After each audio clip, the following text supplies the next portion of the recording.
Bonjour à tous, bienvenue dans ce séminaire NAS. Donc, je suis Stéphane Sorbe, je suis sous-directeur des politiques sectorielles à la Direction générale du Trésor.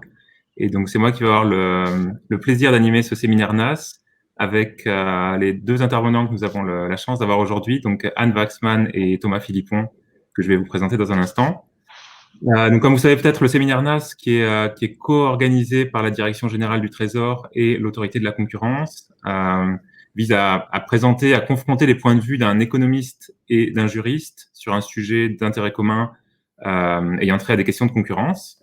Et donc, le sujet du séminaire d'aujourd'hui est actionnariat commun et concurrence. Donc, c'est un sujet qui n'est pas nouveau, hein, mais qui est de plus en plus discuté ces dernières années. Alors, c'est notamment lié à la montée en puissance de fonds d'investissement qui détiennent parfois des participations dans plusieurs entreprises du même secteur. Donc, une des questions qui se pose, c'est est-ce que cet actionnariat commun peut avoir des effets anticoncurrentiels? Voilà, le fait que ces investisseurs détiennent des participations dans des entreprises concurrentes est-il de nature à modifier leur comportement, à modifier le comportement de l'entreprise? Si oui, par quel biais? Et en pratique, ça nécessite de comprendre dans quelle mesure, par quel levier des investisseurs minoritaires ont la capacité d'influencer les décisions d'une entreprise. Donc voilà, pour discuter de ce sujet qui est très riche, je suis très heureux d'accueillir virtuellement nos deux intervenants, donc Anne Waxman et Thomas Philippon. Donc Anne Waxman, qui est avocate associée au cabinet Linklaters, qui est spécialiste du droit de la concurrence depuis le début des années 2000, qui a notamment travaillé ces dernières années avec des entreprises du secteur automobile, des entreprises du secteur de la pharmacie ou encore de la grande distribution, et qui est également professeur au Collège d'Europe à Bruges, où elle anime un séminaire sur le contrôle des concentrations européens. Et Thomas Philippon, qui est professeur de finance Max Rhine de l'Université de New York, NYU, qui est diplômé de l'École Polytechnique et du MIT, et voilà, qui a reçu de nombreuses distinctions pour ses travaux de recherche en économie et en finance, que je ne vais pas lister, mais qui sont très riches. Et voilà, je signale notamment qu'il a travaillé ces dernières années sur les questions de concentration des marchés, d'investissement des entreprises et de concurrence. Donc voilà, vraiment deux intervenants de choix pour ce séminaire. Merci encore à tous les deux d'avoir accepté de participer. Je vais juste dire un mot avant de commencer sur les règles du jeu, le fonctionnement avec cette plateforme numérique. Donc voilà, on prévoit des interventions liminaires de 20 minutes de environ 20 minutes de chaque intervenant. Ensuite, une discussion avec la salle. Alors voilà, vous pouvez participer et poser vos questions dans l'onglet questions que vous devez voir normalement sur la droite de votre écran. Vous avez un onglet questions où vous pouvez poser les questions que moi je lirai, je retransmettrai aux participants. Et vous avez également un onglet chat que vous pouvez utiliser. Alors là, c'est davantage pour signaler d'éventuels problèmes techniques ou des soucis de ce type-là qu'on essaiera de résoudre évidemment le cas échéant au plus vite. Voilà, donc sans plus attendre, on va pouvoir commencer donc en démarrant par Thomas Philippon. Donc Thomas, je vous passe la parole pour commencer. Merci.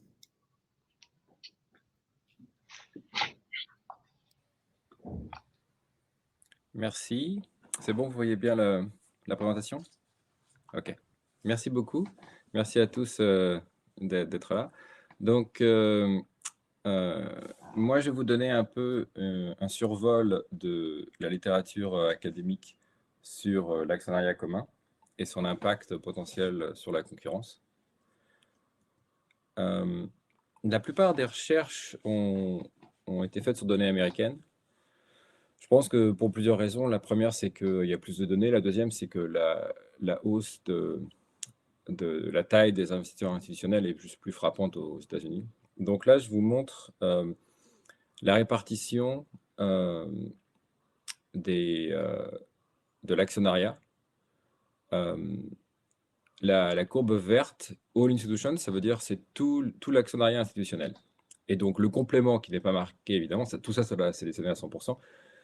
Le complément, ce sont les actionnaires individuels. Donc, en gros, en 1980, on était sur du 80-20 à la louche. Donc, vous aviez à peu près 80% des actions américaines qui étaient détenues dans les portefeuilles individuels. Et les institutionnels représentaient à peu près 20%. Il y a une croissance continue jusqu'aux années 2000. On arrive à peu près à 30-40.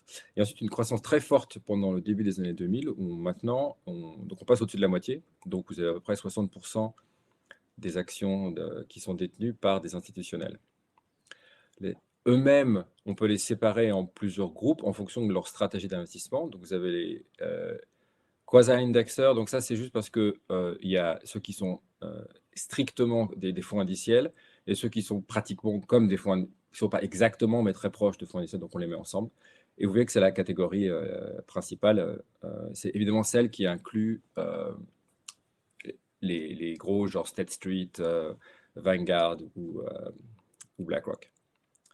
Donc, vous avez cette hausse de l'actionnariat institutionnel. Alors, il faut bien se rendre compte que jusqu'à très récemment, je dirais moins de 10 ans, le point de vue universitaire, c'est que tout ça, c'était très bien. C'est uniformément excellent dans toutes les dimensions. La première dimension, probablement celle qui était la plus évidente dès le début, c'est que le coût pour les investisseurs est beaucoup plus faible.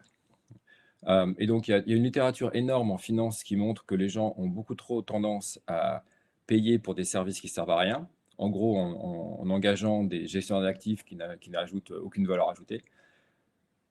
L'immense majorité des gestionnaires d'actifs n'ont juste aucune valeur ajoutée dans les données. C'est quand même le truc le plus frappant en finance sur les 30 ou 40 dernières années. Ils racontent tous des histoires pour expliquer comment ils vont faire mieux que le marché, et en moyenne, ils ne font pas mieux que le marché, ils font pareil. Et comme en plus, ils ont des frais plus élevés au total, l'immense majorité des épargnants auraient gagné plus d'argent s'ils avaient juste placé leur argent dans des fonds indiciels avec des frais les plus bas possibles. Donc en gros, ce qu'on sait en finance, c'est que la stratégie optimale pour un investisseur, c'est juste de mettre son argent dans le gestion d'actifs avec les frais les plus bas. Pour l'immense majorité des gens, c'est ce qui est le mieux à faire. Mais ce n'est pas du tout ce qui s'est passé. En tout cas, ce qui s'est passé jusqu'à relativement récemment. On avait beau publier des papiers, on avait beau parler aux autorités, l'effet était faible. Les gens continuaient à préférer mettre leur argent dans des fonds qui étaient gérés activement. Ça, c'était vrai, disons, jusqu'à 10-15 ans. Mais ce qu'on a vu quand même ensuite, c'est que le message s'est diffusé de plus en plus vite. Il y a un peu un effet de génération. Il y a un peu un effet Vanguard.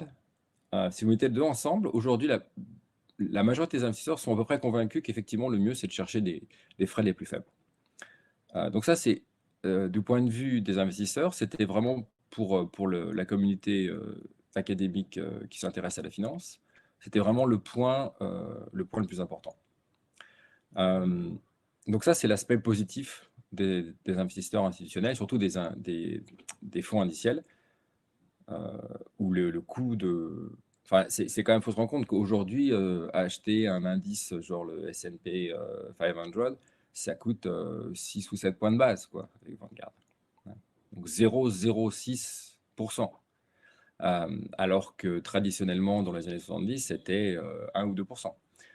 Donc on a divisé les frais par un facteur 10 ou 20. Donc c'est pour ça qu'il y avait un regard très positif sur ces investisseurs institutionnels. Le deuxième point, c'est qu'on a quand même aussi maintenant une bonne idée de l'impact sur le financement de l'économie. Et c'est vrai que la structure de gros investisseurs diversifiés, ça leur permet d'offrir des coûts de financement aussi assez faibles pour les grosses entreprises et pour les startups. Et le troisième point qui était positif, c'est de l'impact sur la gouvernance. Donc ça fait référence à la théorie classique des conflits d'intérêts entre les dirigeants, managers et les actionnaires, où on sait que quand il n'y a pas ou bien d'actionnaires de référence ou bien d'actionnaires minoritaires suffisamment gros pour avoir un poids au niveau des votes ou au niveau de l'influence publique, les entreprises parfois les actionnaires peuvent être victimes d'actions qui sont néfastes de la part des managers. Et on pensait raisonnablement que la gouvernance allait s'améliorer grâce aux fonds d'investissement. Donc c'est pour ça qu'il faut bien se rendre compte que l'a priori des universitaires était très positif sur cette évolution. Le problème, c'est qu'elle s'est produite au même moment. Alors après, on va se poser la question, est-ce que c'est une coïncidence ou pas? Mais en tout cas, temporellement, c'est sûr que c'est une coïncidence. Cette hausse de l'investissement, de la part des institutionnels, s'est produite au même moment où, dans l'économie américaine en tout cas, il y a une forte hausse de la concentration des entreprises dans la plupart des industries. Donc là, vous voyez le changement du CRA, donc c'est le Concentration CR, c'est Concentration Ratio, donc ça, c'est la part de marché des 8 plus grandes entreprises par industrie pour l'ensemble de l'économie. Et donc, ça augmente entre 6 et 8 points, ce qui fait, en gros, ça augmente de un quart ou un tiers, en moyenne, hein, entre les secteurs. Avec cette hausse de la concentration, commence à apparaître, bon, évidemment, il y a une hausse du profit, je montrerai ça sur le slide d'après, mais surtout une baisse de l'investissement, qui est surtout concentrée dans les industries qui sont devenues plus concentrées. Okay, donc, on voit l'investissement agrégé qui baisse, surtout par rapport aux fondamentaux. Donc là, ça, c'est en appliquant une théorie, la théorie de base de l'investissement qui est fondée sur ce qu'on appelle Tobin Skew, donc la valeur prédite des actifs qui devrait influencer l'investissement. Une théorie qui marche assez bien jusqu'au début des années 2000, et ensuite, on voit une divergence qui s'accumule, ce qui fait que les entreprises en fait, investissent moins que ce qu'on aurait pu imaginer. En gros, si les coûts de financement sont faibles et que les profits sont élevés, la théorie prédit que les entreprises devraient augmenter leur stock de capital, donc investir plus. Et ce n'est pas vraiment ce qu'elles ont fait au cours des 20 dernières années, ce qui fait que si vous cumulez ce déficit d'investissement, vous arrivez à un stock de capital dans le secteur privé qui est entre 9 et 10% trop bas par rapport aux fondamentaux de l'économie. Alors évidemment, si les entreprises font plus d'argent, donc les profits augmentent, l'investissement baisse, forcément l'argent va quelque part et il se retrouve dans ou bien des rachats d'actions, ou bien des dividendes, ou bien les deux. Donc les actionnaires en bénéficient. Donc ce que vous voyez dans le graphe de gauche, c'est l'augmentation du taux de paiement des entreprises vers les actionnaires. En vert, c'est le total. Et en rouge, c'est la partie qui vient des rachats d'actions. Donc vous voyez qu'en fait, la différence entre les deux courbes, c'est les dividendes. Les dividendes en part des actifs, c'est à peu près constant en fait, au cours du temps. Donc la hausse significative des versements vers les actionnaires, c'est pratiquement entièrement sous la forme de rachat d'actions. Donc évidemment, vous avez plus de profits, un investissement plutôt faible, pas mal de versements vers les actionnaires. Et de l'autre côté, qui est-ce qui perd? En tout cas, au niveau agrégé, c'est évidemment le travail. Donc la part du travail dans la valeur ajoutée a diminué de, en gros, 5-6 points aux États-Unis après les années 2000. Donc ça, c'est le contexte.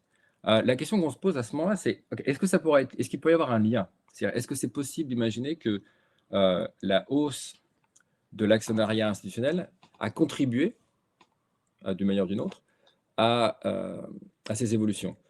Dans un papier avec mon étudiant Herman Gutiérrez, on a essayé au moins un test le plus simple possible. C'est est-ce que déjà, pour commencer, si on regarde cette hausse, on sait que, de ce graphe-là, on sait que la hausse des versements des entreprises vers les actionnaires, c'est largement une hausse des rachats d'actions. Donc on peut se poser la question, est-ce qu'il y a plus de rachats d'actions quand la structure de l'actionnariat inclut plus d'investisseurs institutionnels? Et est-ce que ça a plus changé au cours du temps? Eh ben, la réponse, c'est oui. Donc là, ce qu'on fait, c'est qu'on suit les entreprises américaines depuis les années 80 et on classifie les entreprises en fonction de la part des fonds indiciels dans leur structure d'actionnariat. Donc en bleu, c'est celles qui ont très peu de fonds indiciels. En rouge, avec les petits cercles, c'est la médiane. Et en vert, c'est celle où les fonds indiciels sont plus présents que dans la médiane. Et ce que vous voyez, c'est que dans les entreprises qui ont peu de fonds indiciels dans leur actionnaire, en fait, n'ont pas tellement augmenté les rachats d'actions. Et que la hausse forte des rachats d'actions, c'est entièrement dû aux entreprises qui ont plus que la moyenne ou plus que la moyenne de fonds indiciels dans leur structure d'actionnariat. Donc, si on croise comme ça les données, on voit qu'effectivement, il y a une tendance, il y a une corrélation qui est assez frappante entre la baisse relative de l'investissement, la hausse relative des rachats d'actions et la présence de fonds indiciels dans l'actionnariat des entreprises.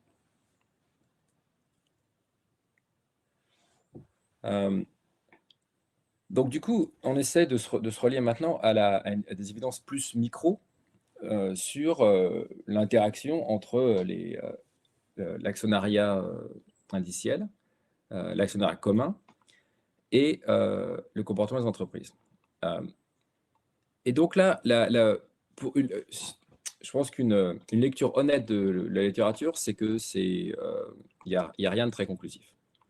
Le papier le plus intéressant, celui qui a un peu relancé l'ensemble du débat, c'est le papier de Hazard, Schmalz et TQ qui regarde les compagnies aériennes américaines. Le papier, c'est un papier très intéressant, excellent. Et l'avantage principal de leur approche, c'est que les compagnies aériennes, vous mesurez vous avez à la fois les compagnies, il y en a très peu, surtout aux États-Unis, mais vous avez les lignes.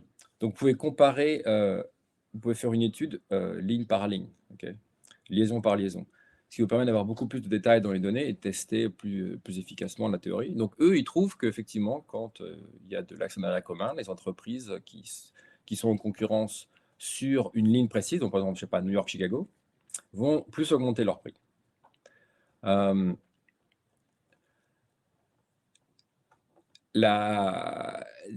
Disons que, pour le moins qu'on puisse dire, c'est que le papier a créé beaucoup de controverses. En partie parce que, justement, comme je vous l'ai expliqué au début, je pense qu'on ne peut pas comprendre la réaction au papier sans comprendre que ça prenait vraiment à rebousse-poil l'immense majorité de la communauté universitaire en finance aux États-Unis. On avait passé 20 ou 30 ans à expliquer que c'était la panacée, c'était les grands fonds d'investissement indiciels. Et eux, ils arrivent en disant non, c'est finalement, ce n'est pas la panacée. Donc après, évidemment, il y a plein de papiers qui ont essayé de répliquer. Il y a vous avez le débat académique habituel sur la taille des erreurs standards, est-ce que c'est vraiment significatif, comment est-ce qu'on teste, etc. Donc je pense que la vérité, c'est qu'il reste des doutes sur la taille des effets. Mais en tout cas, il y a au moins une présomption qu'il se passe quelque chose. Pourquoi est-ce que ça reste si controversé?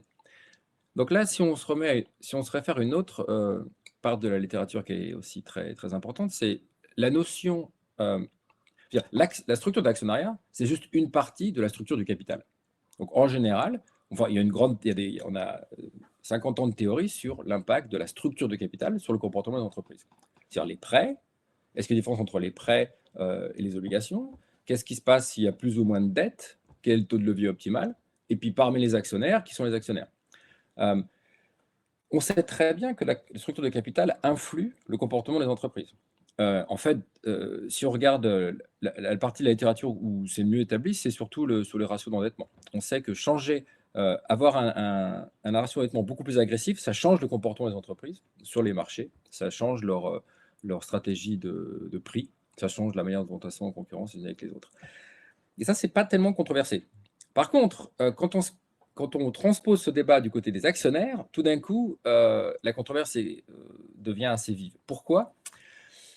Parce que il reste le problème de savoir quel est le mécanisme, quel est le lien par lequel l'actionnaire minoritaire peut influencer le management. Avec la dette, il n'y a pas de problème. On sait que la dette, vu que si l'entreprise ne peut pas rembourser ses dettes, il y a un changement de contrôle. On sait très bien que ça aura un impact direct sur le comportement des managers. Il n'y a pas tellement de doute sur le mécanisme. Avec les actionnaires minoritaires, c'est plus compliqué.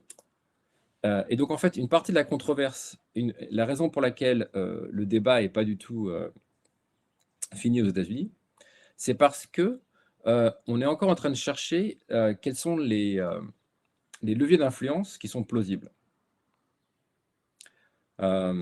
Et donc, c'est pas, je dirais pas l'ensemble, mais la partie la plus intéressante de la recherche aujourd'hui, en fait, se focalise là-dessus. Quels sont les leviers d'influence possibles? Alors, on va dégager des arguments qui sont en fait faux. Donc, les premiers arguments des gens qui disaient non, c'est pas possible que l'institutionnel puisse avoir une influence, c'était juste de dire ils discutent pas directement avec le management des stratégies, par exemple de prix dans le cas des compagnies aériennes sur les liaisons. Bon, ça c'est peut-être vrai, mais ça n'a juste rien à voir avec la choucroute parce qu'il y a 1000 manières d'influencer qui ne sont pas à travers la discussion directe. Par exemple, ça peut être par défaut. C'est-à-dire que le fait que vous avez un institutionnel à la place de quelqu'un d'autre, si ce quelqu'un d'autre avait été beaucoup plus actif en poussant l'entreprise vers une stratégie agressive, le fait que vous l'ayez remplacé par quelqu'un de passif, en soi, ça a déjà un effet. Mais pour aller au-delà de ça, on est quand même un peu obligé de regarder en détail sur quels sont les leviers plausibles. Et récemment, je pense qu'il y a, en tout cas, ce que j'ai vu de plus intéressant, c'est sur les structures de salaire et bonus, et puis sur le comportement des gros fonds au niveau, quand il faut voter, soit pour les directeurs, soit pour les propositions du management.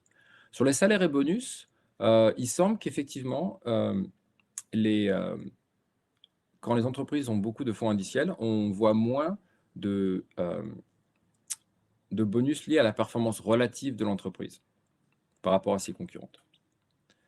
Donc ça, en théorie, ça incite les managers à être moins agressifs vis-à-vis de leurs concurrents.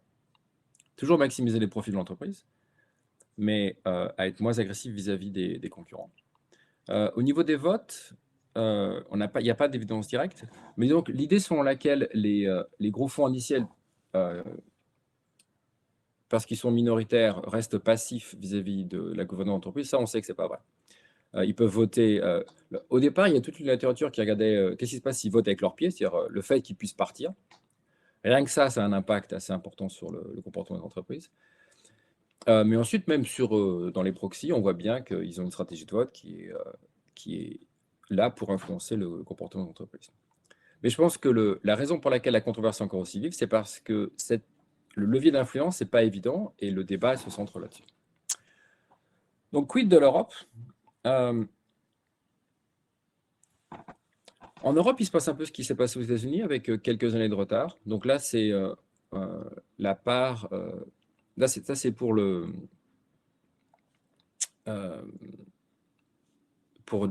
quelques industries européennes, la part des gros fonds d'investissement. Donc, on voit bien que ce qui s'est passé aux États-Unis se passe en Europe maintenant. Donc, ces entreprises ont de plus en plus de part parmi les actionnaires de diverses industries européennes. Et mécaniquement, enfin quasi mécaniquement, elles se retrouvent avec des situations où elles possèdent une part significative de plusieurs entreprises qui sont en concurrence directe sur le même marché. Et donc, se pose exactement la même question de savoir si elles vont directement ou indirectement influencer le comportement des entreprises et amoindrir la concurrence entre les entreprises qu'elles détiennent dans leur même portefeuille. Et donc, je pense que c'est le sujet qui se pose aujourd'hui en Europe, et on en parlera plus dans les questions, parce que je ne veux pas être trop long dans mon introduction. Merci. Merci beaucoup Thomas pour ce très beau panorama qui a très bien introduit le sujet. Donc du coup, sans plus tarder, je pense qu'on va passer directement à la présentation de Anne Waxman. Oui, merci beaucoup. C'est bon, vous voyez mon support là, je pense, c'est bon? Parfait. Oui, parfait. Merci. Et vous m'entendez bien, donc c'est bien, merci. Et je voulais vous remercier, Stéphane et toute l'équipe pour l'invitation à ce séminaire NAS. Et je dois dire, je suis d'autant plus honoré que c'est donc mon tout premier, non pas séminaire ou conférence, bien entendu, mais c'est mon premier séminaire NAS. Donc, effectivement, le choc des cultures entre économistes et juristes va se voir tout de suite entre les slides qui ont été présentés par Thomas et les miennes. Rien qu'au niveau du format, on est sur des choses assez différentes. Alors, ce que je voulais faire d'abord en introduction, c'était reprendre un tout petit peu entre guillemets, sur le plan juridique de hauteur et ne pas foncer directement sur les quelques éléments d'analyse dont on dispose sur l'actionnariat commun, parce qu'il y a deux affaires de la Commission européenne sur lesquelles je vais revenir après, mais d'abord bien comprendre que l'actionnariat commun, c'est une forme, enfin encore une fois sous l'angle juridique, c'est un sous-ensemble de la question générale du contrôle des participations minoritaires. Alors les participations minoritaires, c'est un objet assez complexe sur le plan du droit des concentrations. Alors, il faut rappeler quelques éléments quand même centraux, puisque en droit des concentrations, que ce soit en Europe ou en France d'ailleurs, et dans la plupart des États membres, même dans le monde en général, le critère qui va déclencher un contrôle de la part des autorités, donc une obligation de notifier si certains seuils sont remplis, c'est l'existence d'un changement durable du contrôle sur une entreprise. Et donc, ça se traduit par la terminologie, le régime juridique suivant, qui est la question de l'influence déterminante que peut exercer une entreprise sur une autre. Et donc, évidemment, le point, on arrive tout de suite on arrive à une conclusion assez rapide, c'est que effectivement, un grand nombre de participations minoritaires ne vont pas permettre l'exercice d'une influence déterminante et ne vont pas occasionner un changement durable du contrôle, et donc par principe, sur le plan de leur régime juridique, ne sont pas notifiables auprès des autorités de concurrence. Donc ça, c'est la problématique un petit peu générale, à la fois de l'actionnariat commun, mais surtout de la question des participations minoritaires. Alors, certes, il faut quand même d'ores et déjà moduler un peu cette première conclusion très simple que tout le monde a en tête, puisque certaines participations minoritaires aboutissent quand même seules, à titre exclusif ou conjointe, à l'exercice d'une influence déterminante. Donc, les participations minoritaires, encore une fois, c'est quelque chose de complexe. Et il ne faut pas les qualifier parce que c'est une participation minoritaire, se dire bon ben il n'y a pas du coup pas d'exercice d'une influence déterminante, pas de notification, donc on regarde à quel droit elles pourraient être soumises. Si les participations minoritaires, dans un certain nombre de cas, aboutissent à un changement de contrôle et donc doivent être notifiées et sont soumises aux règles de contrôle des concentrations. Alors, je donnerai deux exemples, à la fois le contrôle exclusif de fait et le contrôle conjoint de fait. Alors, c'est intéressant parce que dans une des deux affaires sur lesquelles je vais revenir dans un instant, c'est-à-dire l'affaire Daux-Dupont, une affaire très importante, très, très lourde en termes d'analyse sous l'angle du contrôle des concentrations. Dans cette affaire, la Commission a regardé les éventuels effets de l'actionnariat commun dont elle a démontré au préalable l'existence. Elle y consacre d'ailleurs une annexe sur laquelle je vais revenir. Et elle passe pour expliquer en quoi l'actionnariat commun, finalement, trouve son lien avec la question de la notion d'influence déterminante. Quel est le type d'influence qu'un actionnaire minoritaire? C'est ce que disait Thomas Philippon il y a un instant.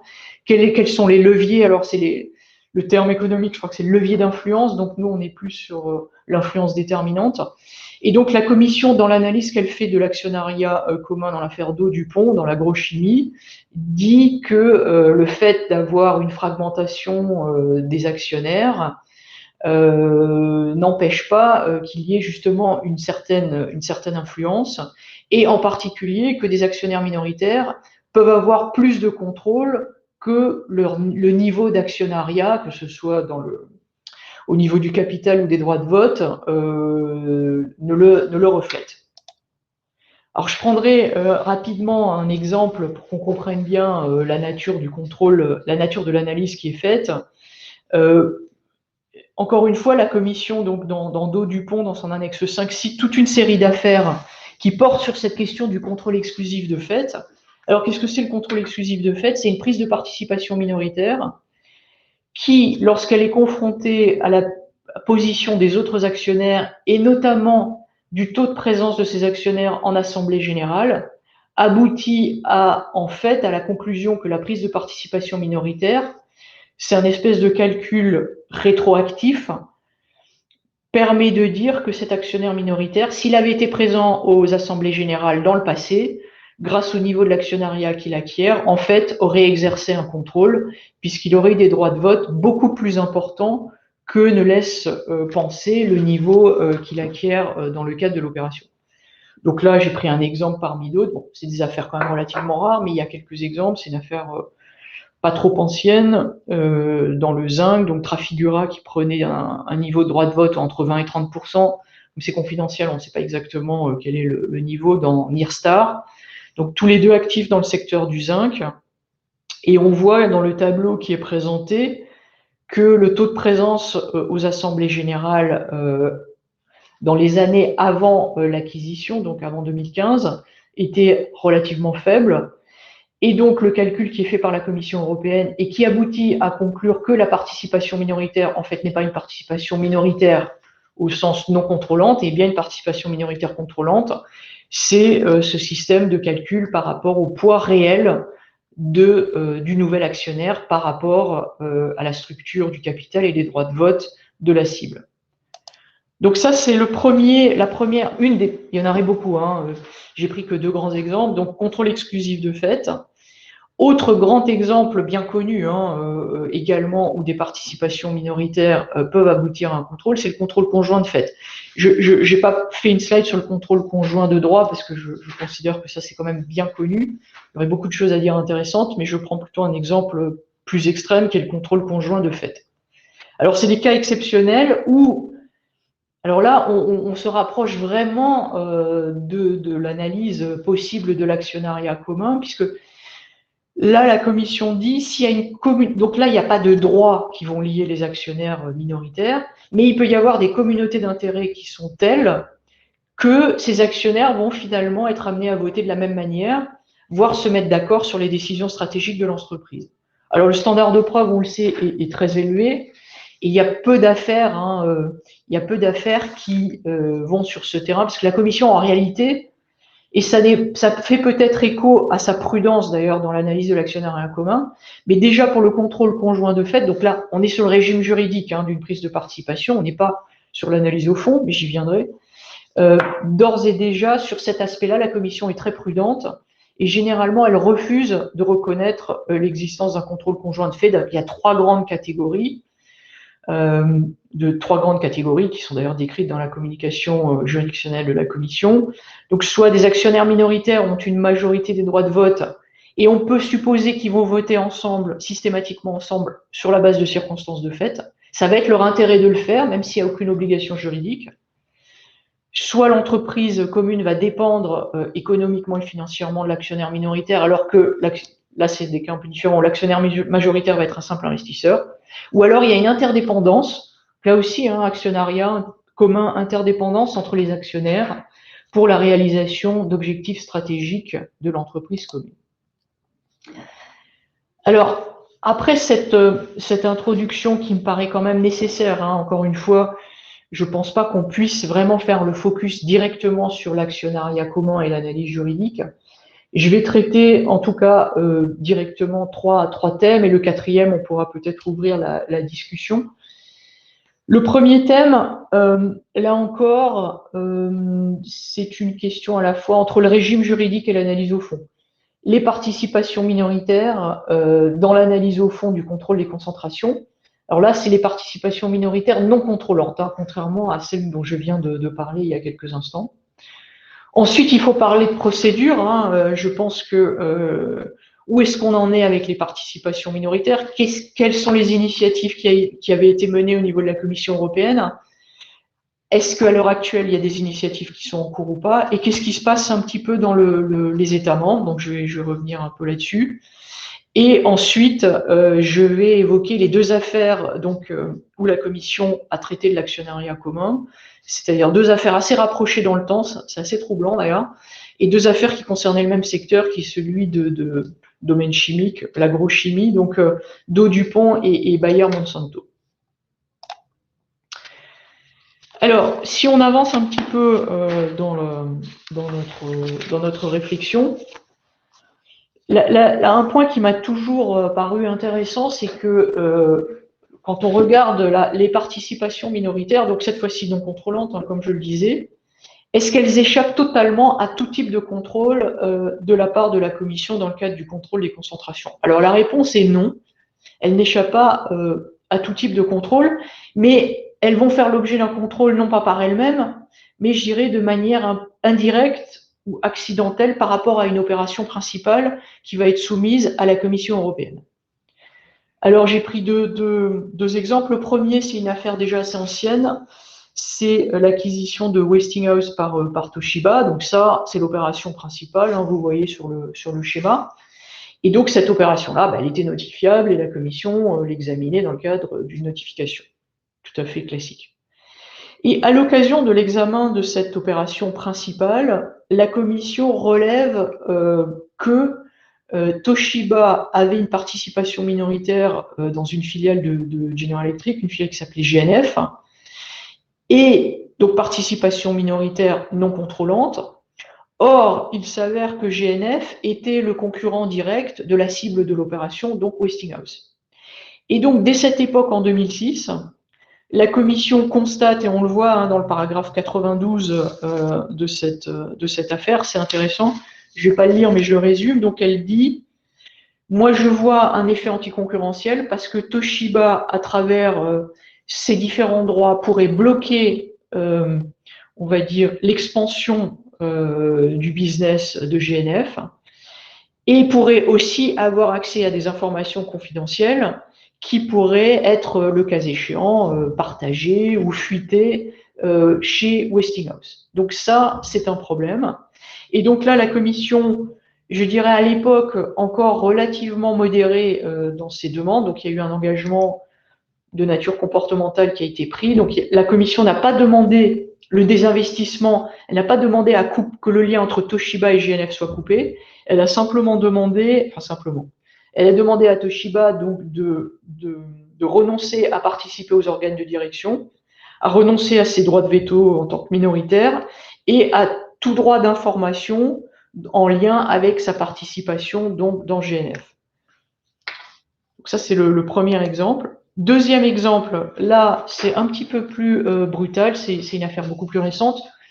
Là aussi, l'opération principale, c'est, vous le voyez sur le schéma, l'acquisition par Vivendi de Telecom Italia.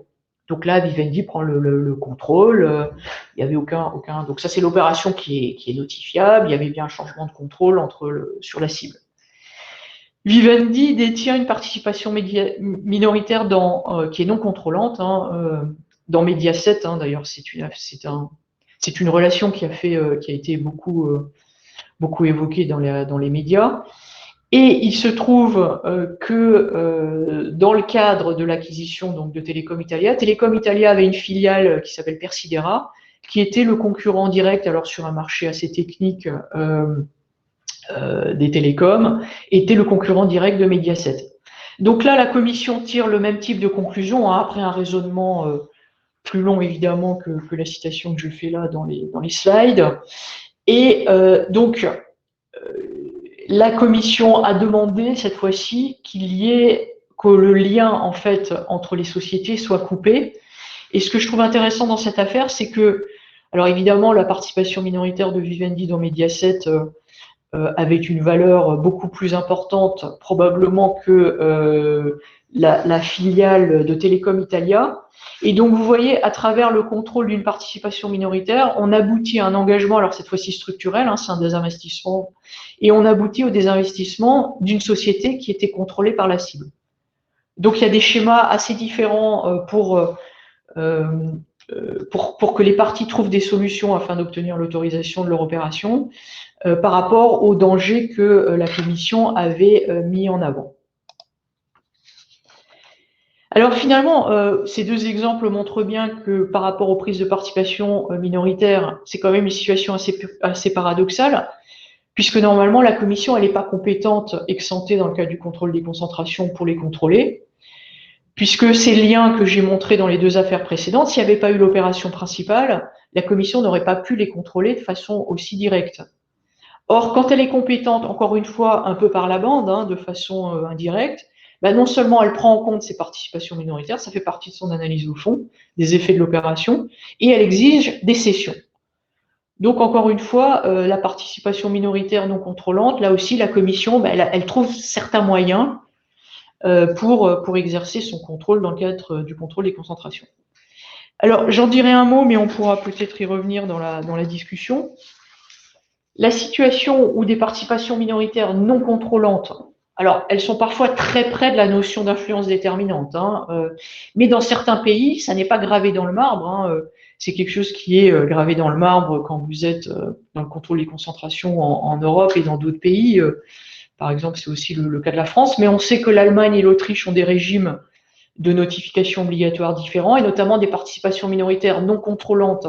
Alors normalement, le seuil est placé à 25%, mais on sait aussi qu'il y a le concept d'influence concurrentielle significative qui permet également au Bundeskartellamt de contrôler des participations minoritaires qui vont être largement en dessous de 25%. Et il y a des régimes assez proches au Canada et au Japon. Alors, je vais passer un petit peu sur la question, on va dire, les questions, cette fois-ci, plus procédurales. qu'est-ce qui s'est passé jusqu'à présent en vue de mettre en place un contrôle, puisque, comme vous l'avez vu, il y a un système qui est binaire, soit il y a l'exercice d'une influence déterminante, et dans ce cas-là, l'opération doit être notifiée, elle sera contrôlée, soit il n'y a pas. Et la participation minoritaire, bon, elle va réapparaître parce qu'elle va se fondre dans un moule d'influence déterminante, ou alors elle va être contrôlée parce qu'elle est l'accessoire d'une opération principale. Alors, dès 2001, hein, on est 20 ans plus tard, c'est pour ça que je crois on dit souvent qu'il y a des sortes de, on peut dire, des modes aussi en contrôle des concentrations en droit de la concurrence. Donc, dès 2001, ce problème avait été, bien entendu, avait été relevé dans le cadre d'un livre vert sur la réforme du premier règlement concentration qui aboutira à la réforme de 2004. Alors, dans ce livre vert, là, on est un peu dans la préhistoire, mais c'était plutôt négatif sur un contrôle des prises de participation minoritaire. Alors, pour des raisons dont on pourra débattre, qui ne sont pas forcément très bonnes, mais qui innervent quand même, je pense, la réflexion des régulateurs. D'abord, un contrôle ex-ante de toute prise de participation minoritaire, c'est complètement disproportionné, c'est clair. Là, il y a une entrave à la vie des affaires. On peut pas contrôler. Est-ce qu'il faut contrôler, du coup, des participations à 1%, à 15%, à 20%? Est-ce qu'il faut qu'il y ait un plus, qui est un peu la démarche allemande? Il faut qu'il y ait d'autres critères, le cas échéant, si on est en dessous de 25. Et finalement, il y a eu peut-être une petite forme de, je sais pas, c'est moi qui le lis, de découragement. C'est-à-dire que comment déterminer le bon seuil de contrôle des participations minoritaires? Bon, en tout cas, en 2001, c'était pas mûr. Et donc, ça n'a pas été véritablement examiné. Alors, 10 ans plus tard, le commissaire espagnol, Almunia, en 2011, a clairement relancé ce débat. Et d'ailleurs, c'était pour lui, c'était, alors vous voyez, on utilise toujours les mêmes termes, hein, c'est l'enforcement gap. Donc, il y a un trou dans la raquette. Alors, on voit que récemment, l'enforcement gap s'était concentré sur les opérations sous les seuils de notification, sans lien particulier avec les participations minoritaires. Donc, la Commission a revivifié l'article 22. Mais à l'époque, l'enforcement gap, qui était très important dans tout le monde, toute la communauté concurrence était dessus, c'était la question du contrôle des participations minoritaires. Et donc, le commissaire Almunia en parlait très souvent dans ses interventions, et donc il avait demandé à ce qu'on ferme ce trou, disons, cette problématique. Et ça a abouti en 2014 à un livre blanc. Donc un livre blanc qui traitait de tout un tas d'autres sujets pour améliorer le contrôle des concentrations, pour le rendre plus efficace.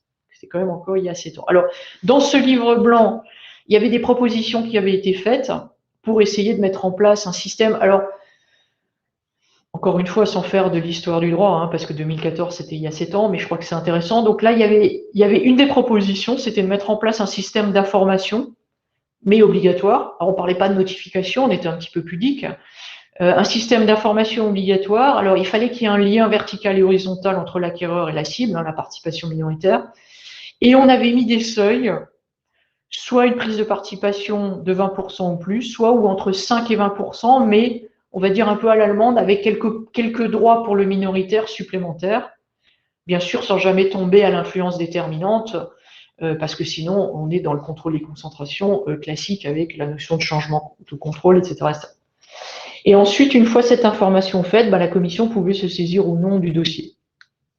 Alors, il se trouve que comme beaucoup de propositions, elle est restée, elle n'a pas fait suite à du droit positif, puisque, bon, d'abord, il y a eu un retour négatif du marché qui a été interrogé sur ce livre blanc. Alors, évidemment, sans surprise, au global, les entreprises sont généralement contre l'élargissement d'un champ de contrôle, surtout que là, potentiellement, on pouvait effectivement attraper beaucoup d'opérations, donc ça donne je dirais, une lourdeur administrative supplémentaire. Donc il y avait eu beaucoup de retours négatifs. Et aussi, il faut dire que politiquement, le vent avait un petit peu changé, dans le sens où Madame Vestager, qui est nommée à ce moment-là en 2014, n'a pas repris à son compte l'initiative de son prédécesseur. Donc elle s'est saisie d'autres dossiers, notamment, comme je le disais récemment, la question des opérations non contrôlables qui tombent sous les seuils européens et les seuils nationaux. Alors, j'en arrive maintenant, après ces propos qui ont mis en perspective quel est le contexte de la réflexion actuelle sur l'actionnariat commun, parce que je crois un peu comme Thomas Philippon, sans contextualisation, on ne peut pas comprendre le raisonnement qui est suivi à l'heure actuelle et pourquoi ça revient sur le devant de la scène. Et donc, je vais parler de deux affaires, alors très brièvement, hein, parce que c'est des affaires absolument énormes. Donc, deux phases 2 qui ont eu lieu en 2017 et 2018 dans le secteur agrochimique, très célèbre. Donc, Dupont et Bayer Monsanto. Alors, vous voyez, c'est des affaires. Alors, je vais faciliter le travail de tout le monde parce que je vais vous indiquer où sont les passages qui traitent de l'actionnariat commun, parce que c'est des affaires assez monstrueuses, qui font plus de 900 pages et qui traitent de sujets très différents, de beaucoup de produits. Donc, c'est des affaires importantes parce que c'est des affaires de phase 2 avec des désengagements. Donc, c'est les affaires qui sont les plus détaillées, les plus motivées parmi celles qui sont adoptées par la Commission européenne. Et donc, c'est celles où on a le plus, vraiment, le plus de détails au niveau du raisonnement suivi par la Commission. Alors, encore une fois, ces deux affaires ne sont pas du tout centrées sur l'actionnariat commun, mais il se trouve que le sujet a été traité. Alors, on va commencer de façon chronologique d'abord par Dupont, et c'est celle d'ailleurs qui consacre le plus de passages, enfin le plus de paragraphes à la question. Alors d'abord, la Commission se pose la question, c'est tout à fait normal. Finalement, qu'est-ce que c'est l'actionnariat commun pour deux sociétés dont je suis en train d'examiner le rapprochement? Et donc, la Commission a envoyé beaucoup de questionnaires, comme elle le fait d'habitude. Et qu'est-ce qu'on constate dans le secteur? Donc, vous voyez le petit schéma que j'ai repris. Alors, il y a beaucoup de choses qui sont confidentialisées hein, dans la décision en général, mais en particulier là. Donc, on a parfois des informations un peu parcellaires. Mais il y a des tableaux intéressants. Donc, la question, est-ce que finalement, il y a un niveau important d'actionnariat commun ou pas? Alors, la réponse de la Commission est oui. Donc, elle fait tout un tas d'analyses sur lesquelles j'ai pas peut-être que Thomas Philippon pourra nous dire quelle est sa position sur un niveau d'actionnariat commun, on va dire important ou suffisant pour considérer qu'il faut passer à l'étape supérieure, c'est-à-dire analyser ses effets. Mais donc là, vous voyez, pour 17 investisseurs qui sont identifiés par la Commission, elle arrive au schéma suivant. Donc, au niveau de 3 sociétés dans le même secteur, donc BASF, Syngenta et Bayer, on est aux alentours de 20%. Entre Dow et Dupont, on était à des seuils quand même beaucoup plus élevés, hein, puisqu'on est au-delà de 30, au-delà du tiers. Et c'est le cas aussi avec Monsanto. Et d'ailleurs, la Commission utilise un terme, moi, qui m'a pas mal frappé. Hein, vous voyez au paragraphe 2344, elle dit Dow, Dupont et Monsanto seem to be the most consanguine agrochemical firms as they share a significant number of equity holders with overall last position on all of these 3 firms. Donc là, on parle de consanguinité, on peut parler d'endogamie aussi, hein, évidemment. Et donc, c'est la première étape que suit la Commission européenne, c'est évidemment de déterminer l'existence d'un niveau important ou non d'actionnariat commun. Alors ensuite, les étapes du raisonnement, alors c'est un peu petit, hein, mais évidemment, je n'ai pas le temps de revenir là-dessus. D'ailleurs, c'est quand même essentiellement une analyse économique. Donc la Commission décline dans une annexe à la décision. Donc c'est assez intéressant dans la décision, il y a quelques paragraphes qui résument, mais ils sont très confidentialisés. Donc ça, c'est annexe 5 de Dow Dupont, et je pense que toute personne qui s'intéresse à l'actionnariat commun, alors heureusement, c'est pas trop long, hein, c'est une vingtaine de pages. Cette annexe doit absolument être parcourue parce que c'est très intéressant le suivi que fait le schéma d'analyse de la Commission. Et je vais y revenir encore une fois assez rapidement. Donc, là, les différentes étapes du raisonnement. Donc, d'abord, la Commission, comme je le disais, elle part du constat qu'il y a un actionnariat qui est concentré avec de nombreux actionnaires communs. Encore une fois, on peut discuter, à mon avis, très longuement des niveaux de seuil et des effets de seuil. Ensuite, et ça fait écho à ce que disait aussi Thomas Philippon, c'est-à-dire qu'il y a un concept d'actionnariat minoritaire dont finalement on a un peu l'impression que ce sont des actionnaires passifs, hein, c'est le terme qui est utilisé par la Commission, mais qui ont en réalité une influence plus importante que leur droit formel de vote. notamment dans le cadre de discussions au sein du board ou avec le management, aux fins d'influencer la stratégie de l'entreprise. Donc, finalement, actionnaire minoritaire ne veut pas dire actionnaire passif qui se désintéresse de la stratégie des entreprises. Et évidemment, d'où la problématique quand c'est les mêmes actionnaires chez les concurrents, ben évidemment, est-ce qu'il n'y a pas une forme de collusion, d'entente, d'échange d'informations, etc. Donc, c'est toute la question de l'influence qui est exercée par ces actionnaires. Alors, ensuite, la commission rappelle la littérature économique qui évoque les effets, des risques d'effets sur les prix en cas d'actionnariat commun. Et alors là, parce que dans l'affaire en question, c'était beaucoup la question de l'innovation, la réduction de l'innovation et l'impact sur l'innovation de la transaction, elle fait un petit saut de raisonnement en disant que, bon, peu ou prou, finalement, ce raisonnement doit pouvoir se tenir également sur un effet négatif en ce qui concerne l'innovation.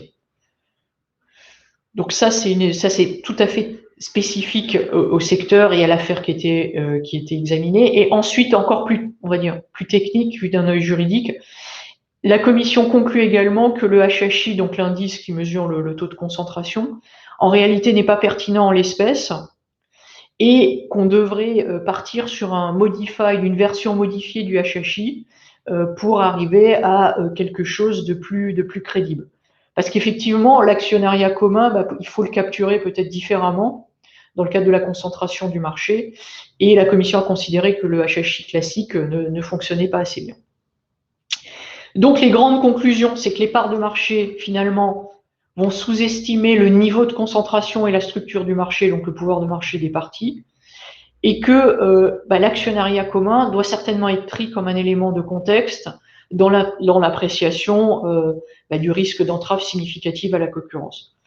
Donc, encore une fois, ne retenez pas de ce que je viens de dire qu'il y a 800 pages sur l'actionnariat commun, c'est pas du tout le cas parce qu'il y a beaucoup de choses sur les tests classiques, notamment l'analyse horizontale qui a été faite, et notamment dans le champ de l'innovation, mais c'est un élément du contexte qui a été pris en compte par la Commission européenne. Alors, je voulais encore mentionner une autre affaire, Bayer-Monsanto. Alors, on est à nouveau dans l'agrochimie. Alors là, vous voyez le schéma qui figure dans la décision Bayer-Monsanto, donc Bayer qui prend le contrôle de Monsanto. Alors là, vous voyez que DowDuPont, évidemment, il y a la cinquième entreprise a disparu puisqu'ils avaient fusionné. Et donc, on arrive là au nouveau. Alors, on est sur un niveau de 29 investisseurs institutionnels. Donc, je dirais même moi, en tant que juriste, ce que je remarque, c'est dans la décision précédente, on était à 17, là, on est à 29. À quel niveau faut-il se placer pour commencer à considérer qu'il y a peut-être un élément d'inquiétude? Encore une fois, moi, en tant que juriste, j'ai besoin on va dire, de repères, de seuils, de choses comme ça. Est-ce que dans un site, alors là, on peut se dire, il y a 29 investisseurs, voilà le schéma qui a déclenché, en tout cas l'analyse de la commission. Mais qu'est-ce qui se passe quand il y en a 25? Qu'est-ce qui se passe quand il y en a 35, mais qu'on a des chiffres plus élevés? C'est, je pense, tout l'objet du débat actuel sur ce thème-là. Alors, je ne vais pas reprendre le raisonnement qui est suivi. D'abord, il y a beaucoup moins de paragraphes dans cette affaire DowDuPont que dans la précédente. Donc, le raisonnement qui est tenu, il est beaucoup moins détaillé, donc je ne vais pas le reprendre. Par contre, ce qui m'a intéressé dans cette affaire, c'est que pour aller un tout petit peu plus loin, donc il y a eu des désinvestissements qui ont été exigés, des engagements structurels par la Commission européenne. Et là se repose une question quand on va une étape plus loin dans le raisonnement, parce que vous savez que pour valider des engagements, la Commission va faire un contrôle pour vérifier dans quelle mesure l'acquéreur, le futur acquéreur des investissements, qui est la notion d'acquéreur approprié, va être acceptable pour la concurrence. Donc, il y a toute une série de thématiques. Il ne faut pas que le désinvestissement repose de nouveaux problèmes de concurrence. Il faut que l'acquéreur ait les reins suffisamment solides. Il faut qu'il ait une expérience, mais il ne faut pas qu'il y ait de problème de concurrence. Mais le premier critère pour être validé en tant qu'acquéreur approprié, c'est l'indépendance. Et là, c'était intéressant parce que quand on regarde, c'est BASF finalement qui a repris les usines, etc., qui ont été désinvesties dans le cadre d'eau du pont. Mais quand on regarde le schéma, on revient à ma slide précédente, ben, on voit que BASF quand même avait une certaine consanguinité avec Bayer Monsanto, et donc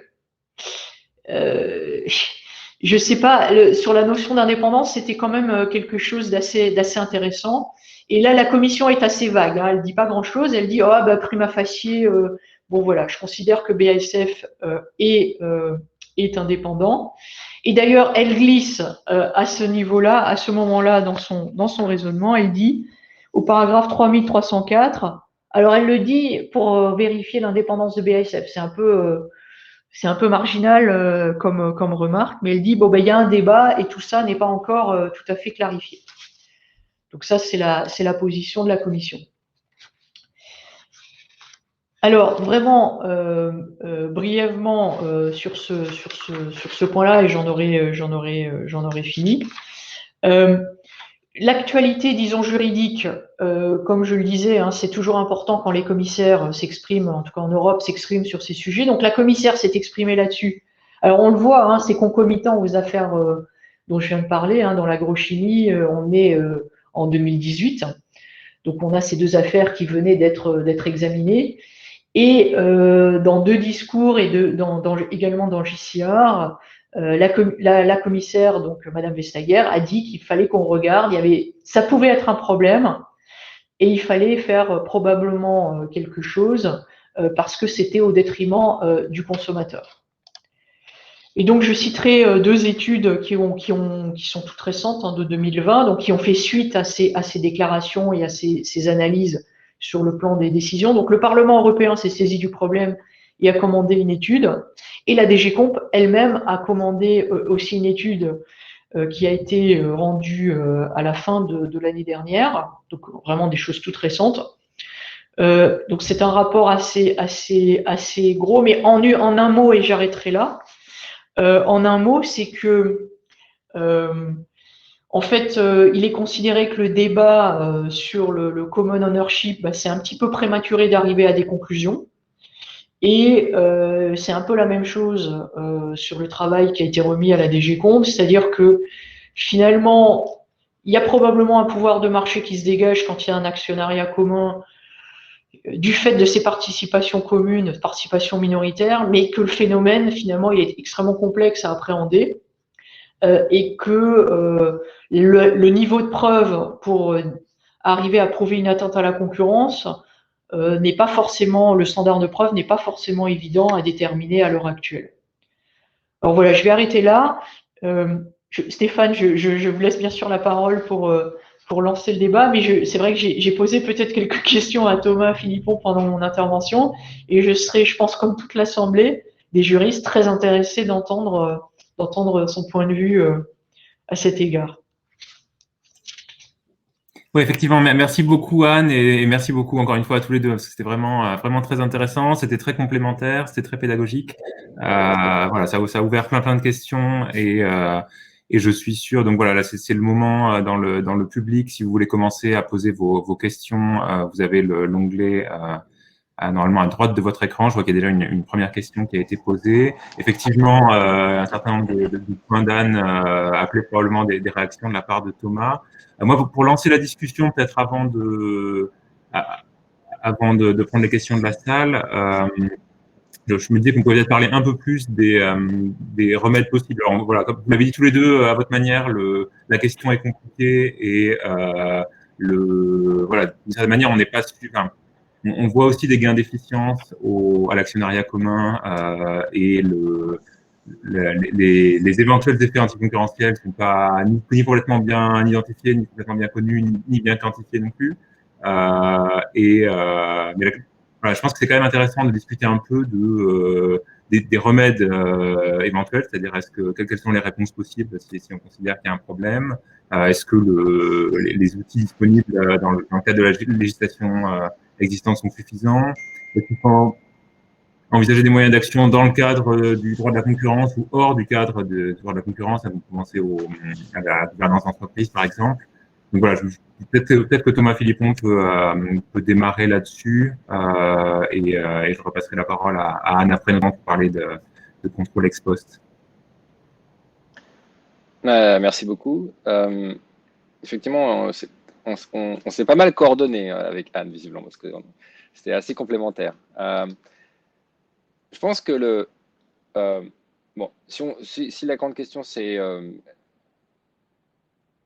si on essaie de faire la balance entre le positif et le négatif, où est-ce qu'on en est? La vérité, c'est qu'on ne sait pas vraiment. Je pense que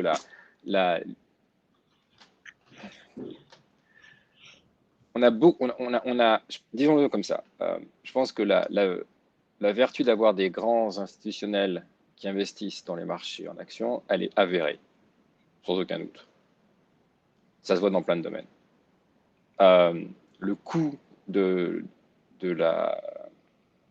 l'actionnariat commun, il est moins avéré et il y a quelque chose, on ne sait pas la taille, donc c'est plus un point de vigilance. Donc de ce point de vue-là, c'est assez asymétrique. Et je pense qu'on n'est pas à un niveau de certitude qui permet de faire un calcul, de vous dire, voilà, à partir de tel niveau, ça devient l'équilibre global devient négatif. Mais je pense que par contre, ce qui est intéressant, je trouve, c'est que on revient quand même pas mal sur des débats de seuil.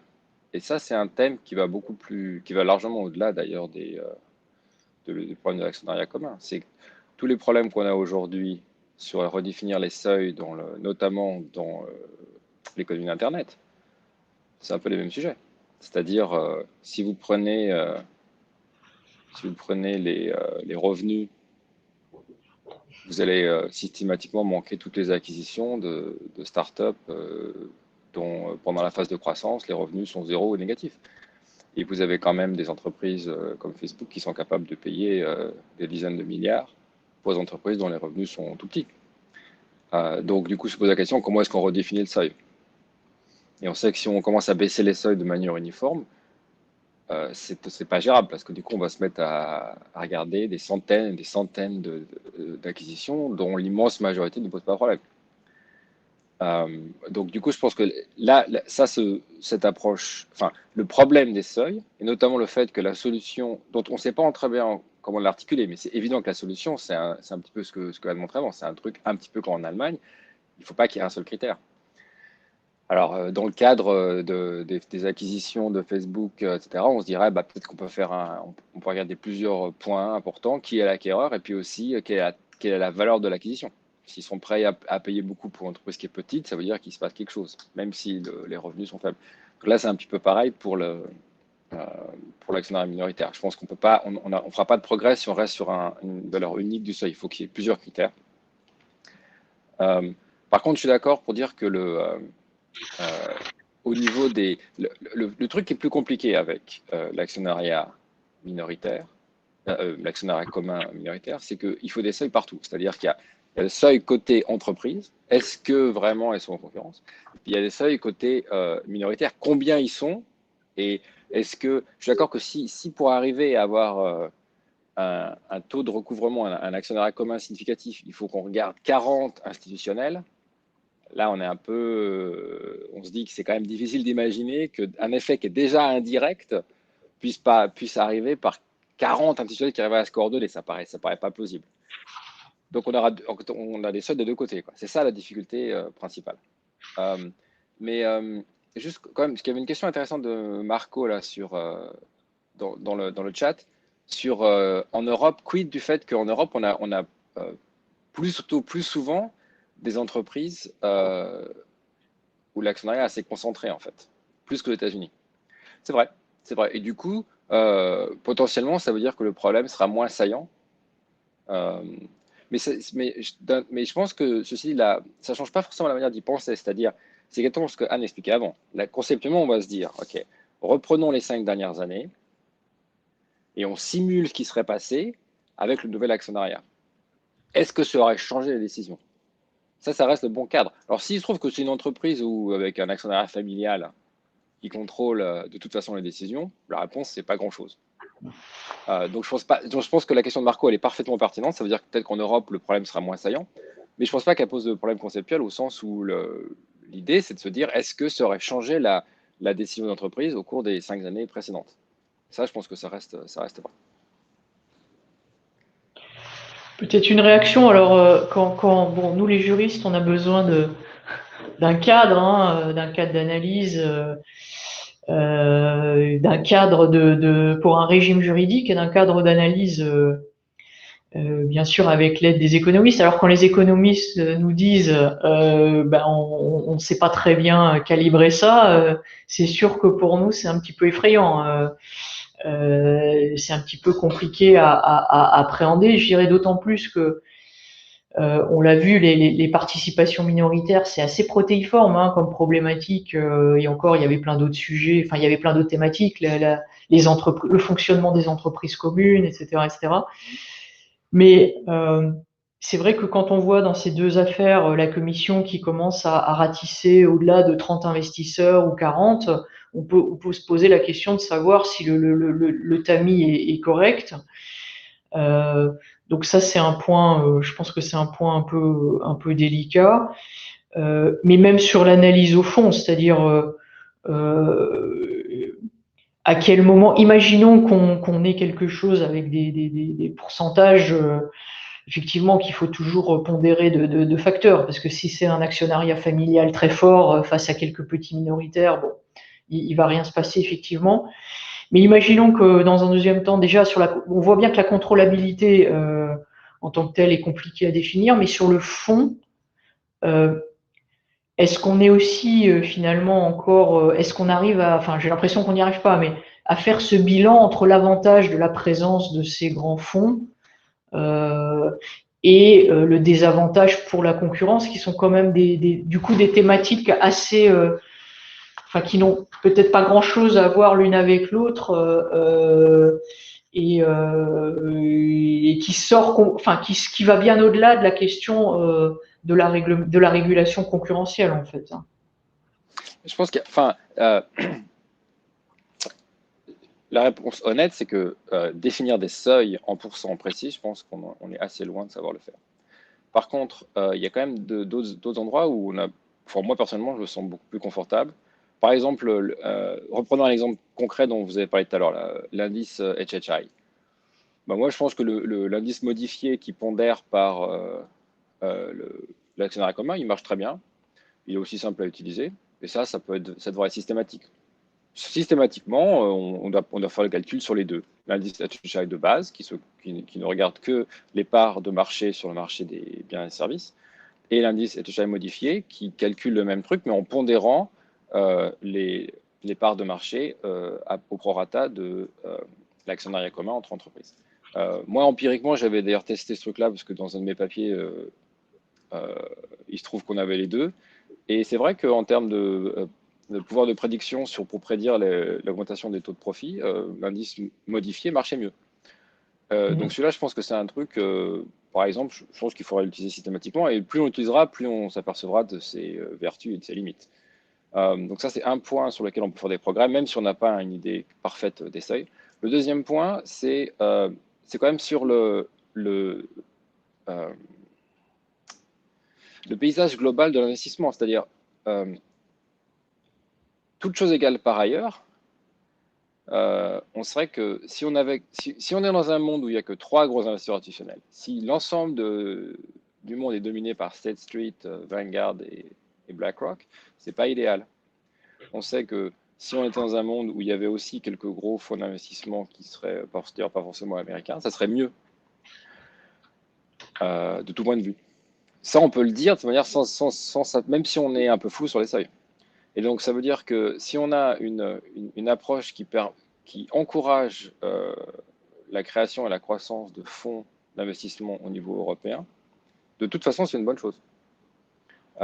Alors, je suis d'accord que le contrôle des acquisitions, le contrôle des fusions, ce n'est pas forcément l'instrument pour le faire, mais ça reste quand même dans le même équilibre.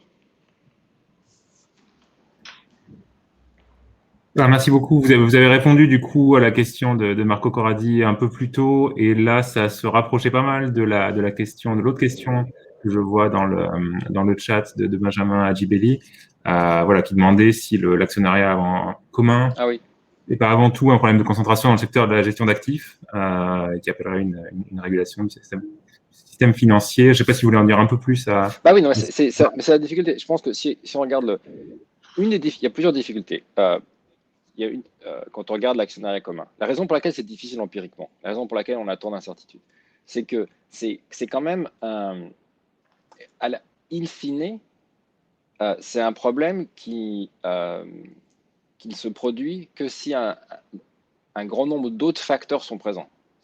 Pardon, imaginez, dans un monde où le secteur des biens et services est en concurrence quasi parfaite, par exemple parce que les barrières à l'entrée sont très faibles, dans ces cas-là, dans ce monde-là, l'actionnariat commun n'aura strictement aucune importance. Il commence à avoir de l'importance que déjà quand on est dans une industrie où la concentration existe pour commencer. Ce que je veux dire, c'est que l'actionnariat commun, c'est un truc qui multiplie un problème existant. Si le problème existant n'est pas là, de toute façon, l'importance, il n'y a pas. Donc, c'est un premier truc. Le deuxième truc, c'est que ça dépend aussi de la concentration de l'autre côté du marché, du côté des gestionnaires d'actifs. Dans un monde où les fonds d'investissement seraient suffisamment nombreux, en moyenne, le problème ne se poserait pas tellement non plus. Et donc, je pense que c'était ça la question de Benjamin, c'est-à-dire quid de la régulation du système financier. Ça, je suis assez d'accord. Mais là, pour le coup, comment dire, il y a un peu une stratégie européenne à avoir. C'est-à-dire que même au-delà du problème de l'actionnariat commun, ça serait quand même une très bonne chose qu'on ait l'équivalent de Vanguard et compagnie en Europe. Je pense qu'il faudra le faire de toute façon. Il faudra l'encourager de toute façon, indépendamment du problème de l'actionnariat commun. Il se trouve que ça serait aussi bon pour l'actionnariat commun.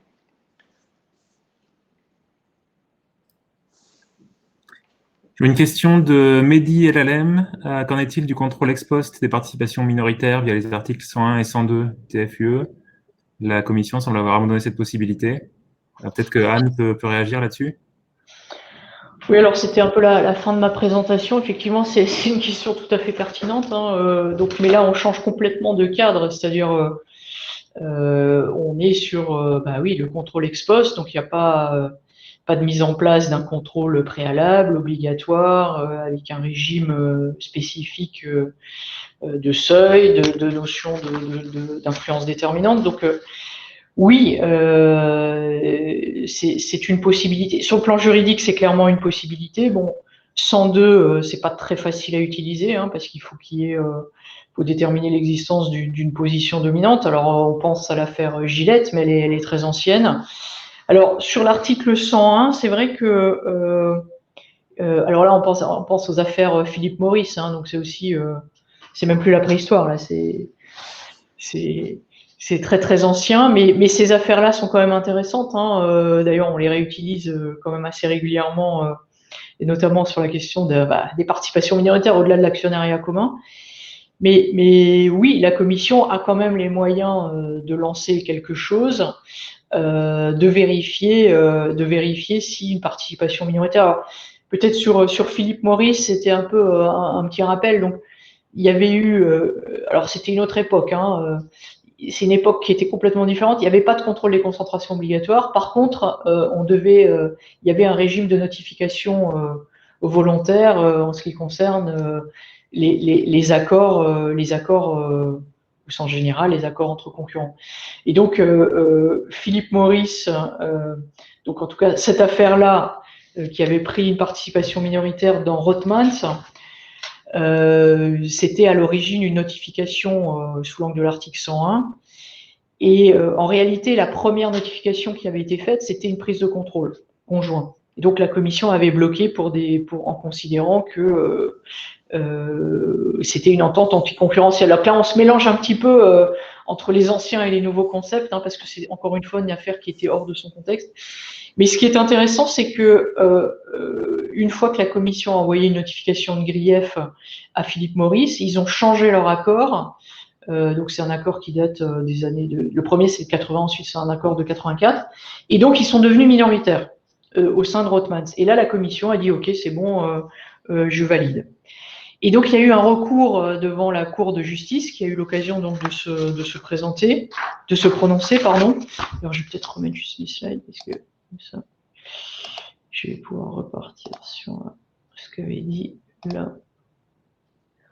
Alors voilà, j'en profite pour remercier la personne qui m'a aidé pour cette présentation, qui est Mathieu Blény, et qui a trouvé un très joli titre qui est Retour vers le futur, et qui a mis cette belle image qui parle à beaucoup de générations connectées aujourd'hui.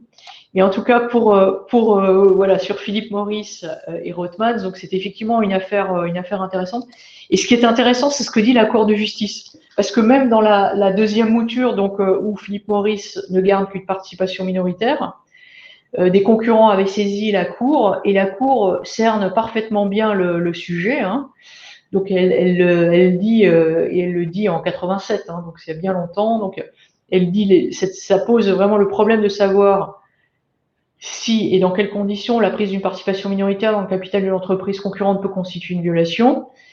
Et elle dit, si le fait de prendre une participation ne constitue pas en soi un comportement restrictif de concurrence, une telle prise de participation peut néanmoins constituer un moyen apte à influer sur le comportement commercial des entreprises en cause, de manière à restreindre ou fausser le jeu de la concurrence sur le marché où ces deux entreprises déploient leurs activités commerciales. Et dès 1987, la Cour disait, la Commission doit faire preuve d'une vigilance particulière à cet égard et examiner si c'est un investissement passif ou au contraire quelque chose qui cherche, je dirais, où l'influence qui est recherchée est plus importante. Et alors, elle utilisait les termes de l'article 101, hein, donc on n'est pas sur le test SIEC, mais on est sur, par exemple, un partage de marché. Donc c'est intéressant parce que le débat, maintenant, il date, la Cour de justice l'avait bien cerné, et dès cette époque, ces dispositions avaient été utilisées dans un contexte totalement inverse.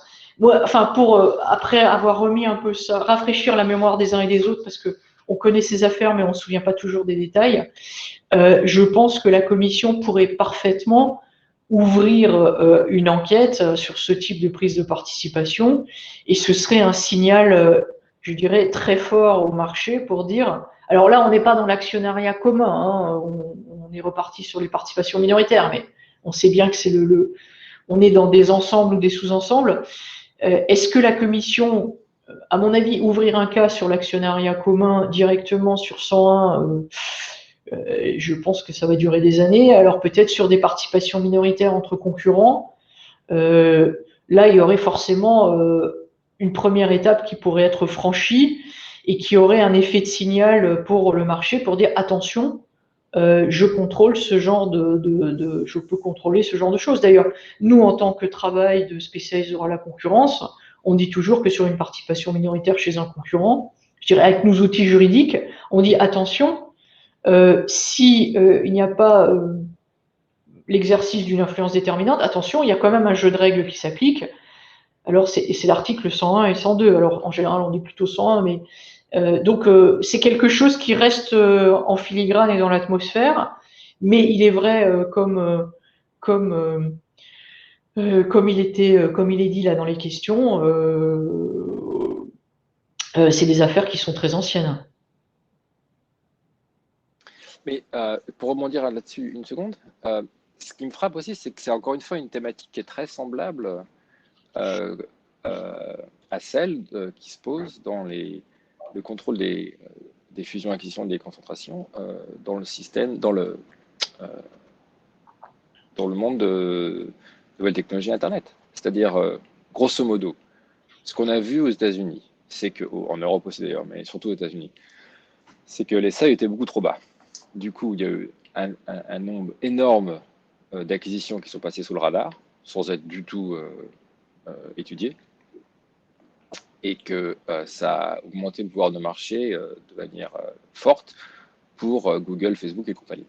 Donc la question, c'est que faire? Là, vous avez trois solutions. Un, vous baissez les seuils. Là, le problème, c'est que vous ratissez trop large. Si vous le faites de manière uniforme, vous ratissez trop large, vous avez plein de cas qui ne sont pas déterminants. Deux, vous faites des tests qui rajoutent d'autres critères.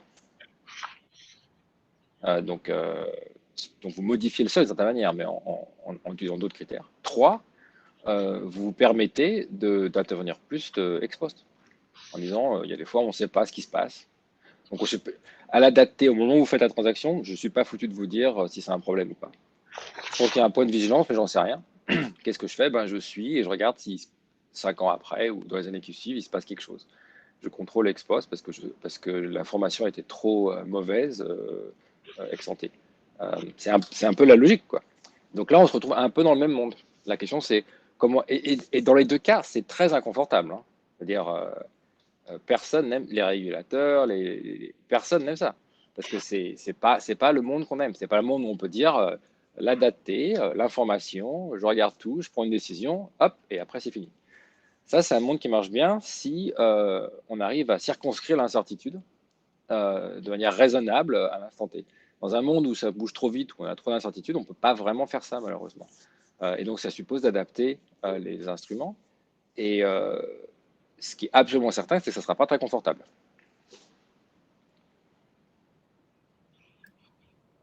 Question suivante de Pablo Luncan Garcia, désolé si j'écorche le nom. Pouvons-nous imaginer, par exemple, une participation minoritaire contrôlante dès lors que les autres actionnaires sont dépendants économiquement du minoritaire? Un cas où le minoritaire serait un client principal ou un fournisseur du reste des actionnaires.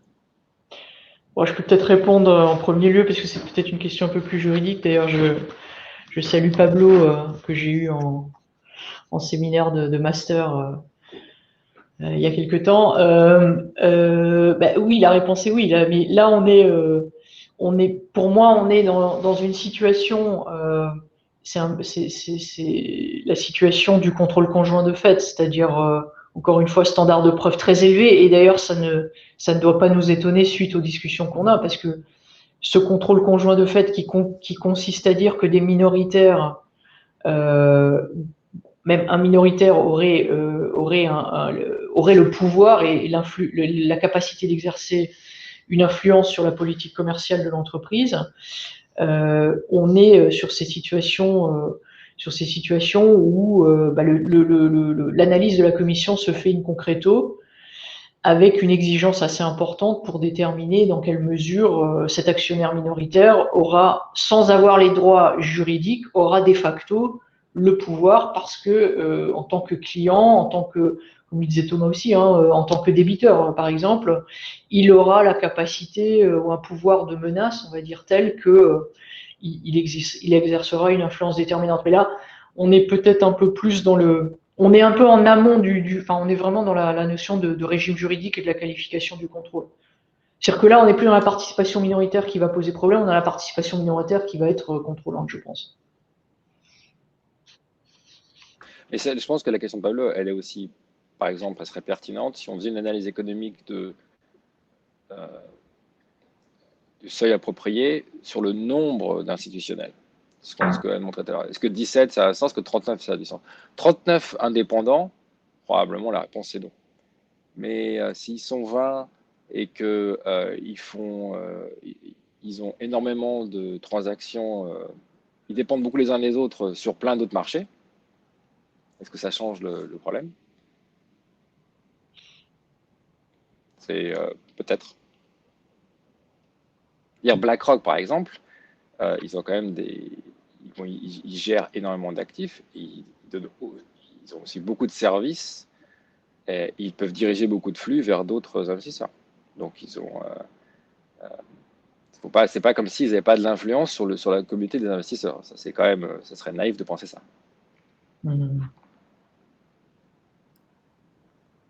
Ensuite, on a deux interventions de Marco Corradi, dont la première n'est pas vraiment une question, je pense que c'est plutôt une réponse à la question précédente.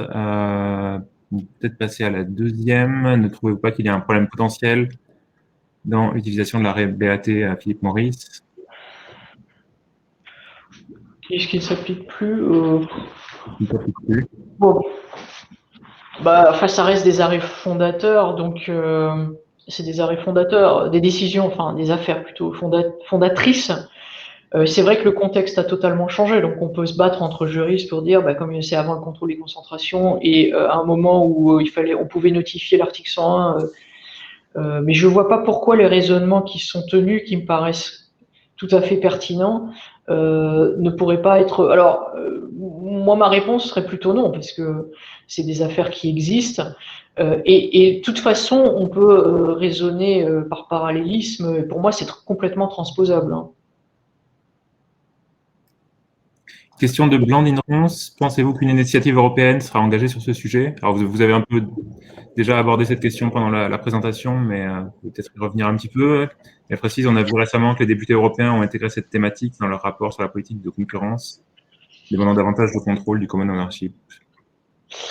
Ben, oui, j'ai déjà un peu évoqué. Hein, on voit que, malheureusement, on voit que dans les oubliettes du droit de la concurrence, il y a beaucoup de réformes qui ne se sont pas relevées sur un changement de commissaire ou d'autres sujets d'intérêt qui émergent. Donc, je suis un peu sceptique parce que on voit quand même que les participations minoritaires ont une histoire de réforme longue, une assez bonne connaissance quand même de la situation, même si on n'arrive pas à trancher. Il a une problématique, on va dire, qui s'est développée sur l'actionnariat commun et on voit qu'il n'y a jamais vraiment eu on est quand même toujours passé relativement loin de la mise en œuvre dans un texte d'un régime de contrôle, me semble-t-il. Donc là, je sais pas très bien avec ce que je viens d'entendre de Thomas, parce que c'est quand même les économistes qui doivent nous indiquer s'il faut s'alarmer ou pas, et on voit qu'il y a une certaine mixité de l'analyse. Donc on peut pas, que c'est peut-être pas, on doit peut-être pas s'alarmer de façon forte, sauf dans certains cas. Et comme ces cas-là, on a du mal à les serrer, ça veut dire que peut-être il se passera rien. Mais bon, moi, ça serait au régulateur de dire quel est son degré d'implication pour une telle réforme. Hein. On l'a vu sur les affaires en dessous des seuils, on a un petit peu on va dire, patiné pendant quelques années avec des seuils en valeur de transaction qui existent bien entendu aux États-Unis. Donc on pensait que c'est ce qui allait être adopté. L'Allemagne a adopté des nouveaux seuils en valeur de transaction. Et finalement, la Commission a fait marche arrière en ressuscitant l'article 22, une modalité de contrôle qui n'était plus appliquée depuis longtemps et qui ouvre la voie à des possibilités indéfinies quand même de contrôler des opérations sous les seuils de contrôle nationaux. Donc je ne sais pas, là c'est vraiment les méandres un petit peu politiques, mais c'est vrai que le Parlement s'est saisi de l'affaire.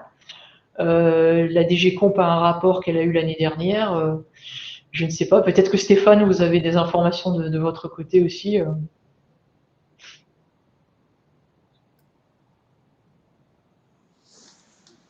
Mais, Je je pense que, enfin, si on est honnête intellectuellement, je pense qu'on peut dire qu'effectivement, dans la plupart des cas, on n'est pas à un niveau de certitude qui permet de donner des réponses très tranchées. Par contre, moi, ce que je pense, ce qui est évident, c'est qu'il y a un point de vigilance. Il y a dans les données, on voit des évolutions qui, à minima, posent question. Et donc, à minima, ce qui est important, c'est qu'on se donne les moyens pour pouvoir apprendre et progresser au cours du temps. C'est-à-dire, le fait qu'on ne sache pas forcément aujourd'hui donner des réponses passées, c'est en partie parce que, par exemple, les données n'étaient pas assez bonnes. Et donc, si on commence à inclure systématiquement à la fois les partitions minoritaires et partitions minoritaires croisées et actionnaires communs dans les analyses, on va forcément apprendre au cours des prochaines années et on découvrira finalement dans quel cas ça peut poser problème. Donc, je pense rien le fait simplement de se poser la question, du coup, d'inclure ça dans les analyses, du coup, de faire le travail pour récupérer les données, ça, c'est déjà un progrès. Et je suis convaincu qu'en faisant ça, on aura une vision beaucoup plus claire d'ici 4-5 ans. J'ai une question, j'en profite aussi sur la distinction entre les différents types de fonds. Est-ce que c'est la même chose économiquement et juridiquement entre un fonds indiciel et un fonds plus traditionnel? Est-ce que les risques anticoncurrentiels sont les mêmes? Bah, ça, c'est typiquement une des questions sur lesquelles on verra plus clair. Je pense que ce qu'on a a priori, je pense que l'a priori des gens, c'était qu'il y avait une différence fondamentale. étant donné la manière dont ils interviennent, dans leur stratégie d'investissement, leur turnover, enfin, a priori, c'était assez. Donc, je pense que la priorité des gens, c'était que les fonds indiciels étaient probablement ceux pour lesquels il y aurait le moins d'impact. Et c'est pas évident dans les données, en fait. Et pourquoi exactement ça, je suis pas sûr. Je pense qu'il y a un effet de taille aussi, c'est que les fonds indiciels sont tellement gros que les effets de taille ont un impact du premier ordre. En pratique, je pense que les différences n'étaient pas si évidentes que ça. Et notamment le fait que, a priori, on s'était dit un fonds indiciel, son travail, c'est de suivre un indice, il ne va pas forcément avoir un impact direct sur ce que font les entreprises. Eh bien, c'est pas si évident que ça dans les données. Il y a d'autres moyens qu'ils ont d'intervenir. Et aussi, quand même, je pense que l'idée sur laquelle, je pense que quand même un truc dont on a appris, je pense que l'idée d'appeler des fonds indiciels des investisseurs passifs, ça vous oubliez, ils ne sont pas passifs. Point barre. Ça ne veut pas dire qu'ils sont néfastes, évidemment. Mais je pense que la qualification de passif, ça, on peut juste l'oublier parce que ça ne veut rien dire. Ce n'est pas vrai en pratique.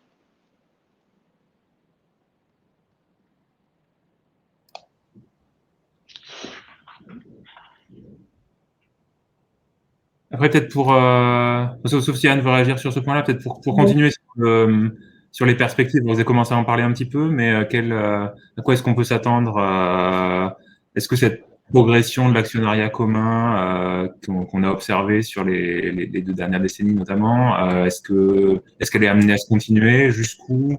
Est-ce que ça serait de nature à changer un peu l'équilibre entre les gains d'efficience qu'on voyait d'un côté et puis ce point d'attention concurrentiel? Probablement pas une question évidente, mais ce serait intéressant d'avoir votre avis là-dessus. Thomas. Je pense que la tendance, c'est-à-dire, si on fait le calcul des gains du point de vue des investisseurs, d'avoir accès à des fonds indiciels bon marché, c'est quand même massif. C'est vraiment énorme. Donc ça restera une force déterminante. Et donc, je pense il n'y aura pas de retour en arrière. Premier point. Ça ne veut pas forcément dire que ça implique pas forcément une concentration avec des très grands gestionnaires d'actifs. Ça veut juste dire que les gens, une fois qu'ils comprennent un peu la finance, ils vont investir de plus en plus dans des grands fonds diversifiés qui ressemblent à des fonds indiciels ou quasi indiciels. Ça, cette tendance de fond, à mon avis, ne va pas faire demi-tour. Après, est-ce que ça implique forcément une grande concentration des gestionnaires d'actifs eux-mêmes? Alors là, c'est un peu plus compliqué. Ça dépend un peu de la technologie. C'est-à-dire, pourquoi est-ce qu'ils sont si gros de cette manière? Parce qu'il y a les rendements d'échelle dans les systèmes informatiques. Voilà. En gros, c'est ça la réponse. Ce qui fait que BlackRock est si gros, c'est son système informatique. Ce qui fait que Vanguard est si gros, c'est son système informatique. C'est parce que ça leur permet d'avoir des rendements d'échelle tels qu'ils peuvent gérer à des coûts très très bas. Et ça ne veut pas forcément dire que 3, c'est l'équilibre. On pourrait très bien en avoir une dizaine au niveau du monde. Et ça serait déjà beaucoup mieux. Donc ça, je pense que c'est le fait qu'on va en avoir une énorme partie de l'épargne mondiale sera gérée par des grands fonds institutionnels, ça je pense que c'est évident que c'est l'évolution. Par contre, le fait qu'il y en ait très très peu, c'est pas forcément nécessaire. On peut avoir une évolution différente. Et encore, le dernier point, c'est que moi, d'un point de vue européen, on a intérêt stratégique à avoir des grands fonds institutionnels parce qu'ils peuvent en particulier, par exemple, financer les entreprises, les startups de manière beaucoup plus efficace que ce qu'on a traditionnellement en Europe. L'assurance vie, c'est pas la bonne manière de financer les startups, quoi. Et est-ce que ces fonds indiciels, ça a du sens qu'ils aient les mêmes droits de vote que des fonds traditionnels? Parce que d'une certaine manière, leur approche est complètement différente. Une partie de la manière dont ils exercent leur influence, c'est aussi avec ces droits de vote. Est-ce qu'il n'y a pas un angle de ce côté-là qui pourrait être exploré? Je sais pas. Je pense que peut-être Alain aura plus d'idées là-dessus que moi. C'est vrai en que... tout cas, Oui. Vas-y. Oui, non, bah c'est vrai qu'on n'a pas tellement regardé ce point sur l'arsenal qu'on pourrait, qui peut, parce qu'on a déjà du mal à déterminer s'il y a un problème et s'il y a quelque chose, et après s'il y a quelque chose à regarder, est-ce qu'il y a vraiment un effet néfaste. Donc, mais c'est vrai que si on était sur la partie plus on va dire contingentement ou engagement, quelles sont les mesures correctives qui pourraient être prises. Ben, on tombe sur les classiques d'ailleurs de la décision que j'évoquais, la Toshiba Westinghouse, c'est-à-dire que il faut voir si on considère qu'ils ont ces actionnaires communs ont une influence et que cette influence est négative pour la concurrence ou qu'elle a des effets sur les prix, comment est-ce qu'on arrive à les bloquer? Mais là, on va revenir à des choses assez traditionnelles sur comment on bloque l'influence de quelqu'un. Ben, soit on fait déjà, enfin c'est assez simple, soit on le fait descendre à un niveau plus bas et on lui coupe un certain nombre de droits qu'il détient en tant qu'actionnaire. Que ce soit des droits de veto, les droits de protection de son investissement. Donc, on lui demande de sortir des organes de direction, on lui coupe les accès à l'information sensible qui découle d'une participation aux organes de direction ou des contacts managériaux. Donc là, effectivement, il y a des moyens juridiques. Alors après, on est dans la théorie, la pratique, c'est très compliqué à mettre en place parce que on peut pas constamment filtrer ce qui est évoqué ou transmis, échangé au niveau des organes de direction. C'est pour le pratiquer quand même assez souvent en pratique dans d'autres circonstances. Je dirais les murailles de Chine, c'est bien, mais ça crée aussi un peu des usines à gaz. Donc, mais il y a toute une batterie de mesures où on pourrait en tout cas diminuer l'influence, sans aller jusqu'au désinvestissement total de la participation minoritaire ou des participations minoritaires. Donc il y a toute une gradation, ça on connaît bien, mise en place difficile. Voilà, est-ce que c'est vers ça qu'on se dirige? Mais encore faut-il faire un constat négatif avant d'aller sur les corrections, je pense. Alors, du coup, je vois que le flux de questions c'est à peu près tari et mon propre flux de questions se tarit un peu aussi. Ce que je vous propose, c'est peut-être de vous repasser la parole à tous les deux une dernière fois pour conclure, peut-être justement pour parler un peu de ce qu'on pourrait faire pour améliorer ce diagnostic. Vous en avez déjà un peu parlé, mais qu'est-ce qui nous manque, quelles questions on a envie de poser dans les années qui viennent, notamment aux économistes, pour éclairer davantage ce sujet, avoir une meilleure idée des risques. Peut-être comme vous voulez, Thomas. D'accord. Moi, je reviendrai à un truc que j'ai dit avant, c'est-à-dire que à minima, ce qu'on apprend, c'est que des pratiques ou des comportements anticoncurrentiels ou qui diminuent la concurrence peuvent apparaître à des seuils relativement faibles, plus faibles que ce qu'on aurait pu penser. Donc, je pense que ça justifie une plus grande vigilance et ça justifie aussi des actions complémentaires. Et donc, pour moi, la première action complémentaire, c'est de continuer à être très agressif sur le contrôle des concentrations sur les marchés des biens et services. C'est quand même la première ligne de défense. Ça, c'est le premier point. Le deuxième point, c'est je pense que la concentration des parts de marché au sein des gestionnaires d'actifs est un problème et qu'on a un intérêt en tant que consommateur à avoir un éventail de choix assez fort au sein des gestionnaires d'actifs. Et en plus de ça, en tant qu'Européens, on a un intérêt stratégique à avoir des grands gestionnaires d'actifs européens, à la fois pour le financement de notre économie, et aussi parce que ça nous aidera sur le problème de concurrence. Donc ça, c'est des actions positives qu'il faut faire de toute façon. Sur le point spécifique de l'actionnariat commun, il me semble qu'on a quelques exemples où on voit des effets et beaucoup de cas où c'est très ambigu. Et donc, il me semble que sur les compagnies aériennes, quand même, in fine, il s'est passé quelque chose. L'analyse de la DG Comp sur ce qui s'est passé après le merger entre BGI et BlackRock, il s'est quand même passé quelque chose. Ça reste petit, il y a du bruit dans les données, etc. Mais il y a quand même on sait qu'il se passe quelque chose. Donc ça veut dire que la première étape, de toute façon, c'est d'inclure, par exemple, le HHI modifié ou d'autres mesures de ce style-là systématiquement dans les analyses, même si, in fine, on ne s'en sert pas pour la décision principale. Parce que comme ça, on va accumuler un stock d'informations et de savoir, ce qui fait que dans 4 ou 5 ans, on sera plus à même de dire dans quel cas le problème se pose. Aujourd'hui, une partie de l'incertitude, c'est le fait qu'on n'a pas suffisamment de recul et de données pour étudier le problème. Donc pour moi, c'est ça. C'est toujours axer la vigilance sur le nerf de la guerre, le marché des biens et services. Deuxièmement, tout ce qu'on peut faire pour diversifier un peu et augmenter la concurrence sur le marché des gestions d'actifs, c'est une bonne chose. Et troisièmement, avoir systématiquement la mise en place systématiquement d'indicateurs qui prennent en compte l'actionnariat commun, de manière à progresser et à comprendre mieux ce qui se passe d'ici 4 ou 5 ans. Merci Thomas pour cette.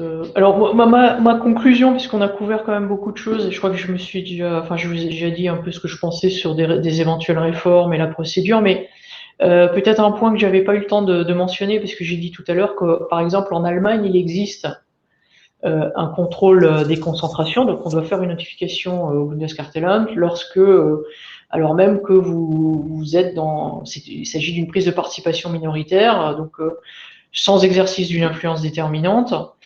Donc c'est un seuil à 25%, ou en dessous si vous exercez une influence concurrentielle significative. Mais une fois qu'on a dit ça, qu'est-ce qui se passe en Allemagne justement? Parce que est-ce qu'ils sont submergés de notifications? Parce que c'est toujours un peu ce qu'on dit sur les participations minoritaires, il y en aura trop, etc. Et finalement, après un échange avec mes collègues allemands, pour l'année dernière, alors vous savez en Allemagne, hein, on sait qu'il y a énormément de notifications, il y en a eu plus de 1200, donc c'est gigantesque. Notification contrôle des concentrations Bundeskartellamt. Et il y en a environ 15% qui relevaient de la prise de participation minoritaire au-delà de 25%. Donc la prise de participation minoritaire, disons non contrôlante, mais au-delà de 25%. Donc là, c'est à peu près 15% des dossiers qui sont déposés. Et celles qui sont en dessous, c'est-à-dire en dessous de 25%, mais où on doit, donc ça peut être 5%, 10%, où on doit notifier parce qu'il y a quelque chose en plus, ça relève d'une trentaine d'affaires par an.